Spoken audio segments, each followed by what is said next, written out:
a bit of in off the cushion, are you? Linda Preston. And you've got a baby, you know. Died, poor little. Haven't you thought of sending it back and swapping it for something else? Who's the father, then? I don't know. I think it were a little green man off a flying saucer. What's his name? Well, I don't know yet. I just call it Thingy. You got any ideas? No, I should stick to Thingy, love. That's the sort of baby what gives Christian names a bad name. Hey, do you fancy a swift game on tables, Carter? Snooker, of course. Aye, go on.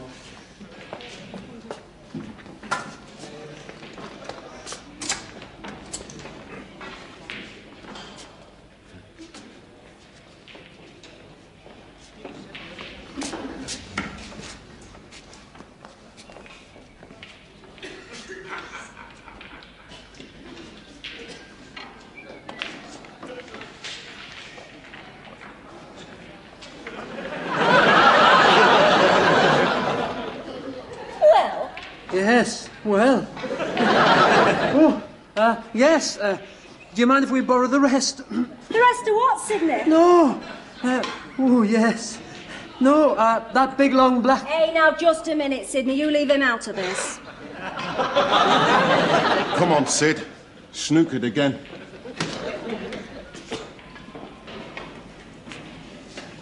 Are you, still redundant, are you, Carter? Aye. Hey, you wouldn't be redundant with me long, kid, if I could get my hands on you. Aye. Well, shall I start off? So what'd you do with yourself, kid, all day long, like in that big house of yours, all on your own? Oh, well, there's plenty to keep me occupied. Aye. There's, dusting and, polishing and, looking down the front of... No, there's, cooking. Oh, cooking, eh? I bet you're a right dab hand at cooking, aren't you, Carter? You got such nice, gentle hands. Just right for puff pastry. Hey, listen, kid, if you ever get stuck, just give us a shout. I'll make your Yorkshire pudding rise for you. Right. Well, And you won't have to shout very loud, neither. No, well, you see, me old woman's throwing me out of house and home because of Thingy there, so, I'm moving into a bed-sitter next door to your house. Oh, great. Yeah? You must come over one day, kid, while Pat's out at work, and I'll give you a taste of me exotic recipes. I've got a lovely line in starters, Carter. Aye. Well,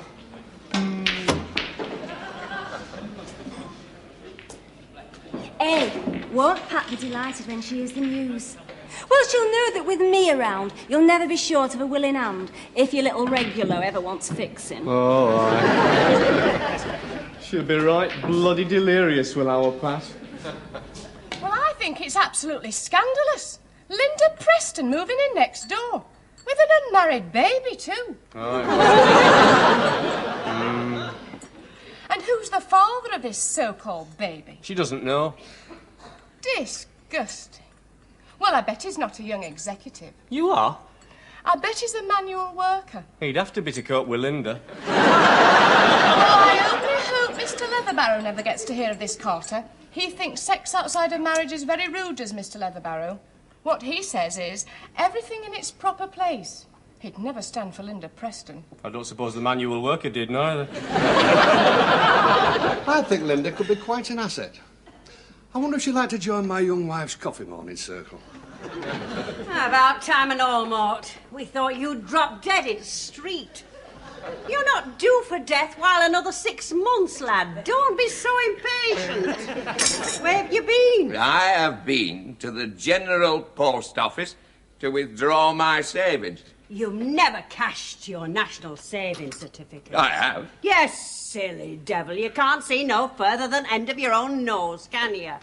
If you leave them certificates to mature while next January, you'll draw your full rate of interest. I'll be dead come next January. Trust you to raise irrelevant objections. I know what'll happen to you. You'll go up to heaven without a penny in your pocket. You won't even have your tram fare. Then what will you do? They don't have free passes for old age pensioners in heaven, you know. They can't afford it. It's an ageing population. Aye, and they don't have trams neither. They have wings. That's the mode of public transport in heaven, wings. Exactly. And our Mort won't be able to afford a decent fare. He'll have to do with second-hand from a jumble sale. He'll be flying around up there looking like a tramp. He'll make all his show out of his mother. She'll not notice. If I know her, she'll be stuck at pub all day long, supping port and lemon with lodging. What are you going to do with this money, any road? I've already spent it. I have made an important new purchase for my allotment. And I'll be delighted to show it to you this very minute, if only you can drag your son away from your emaciated friend here.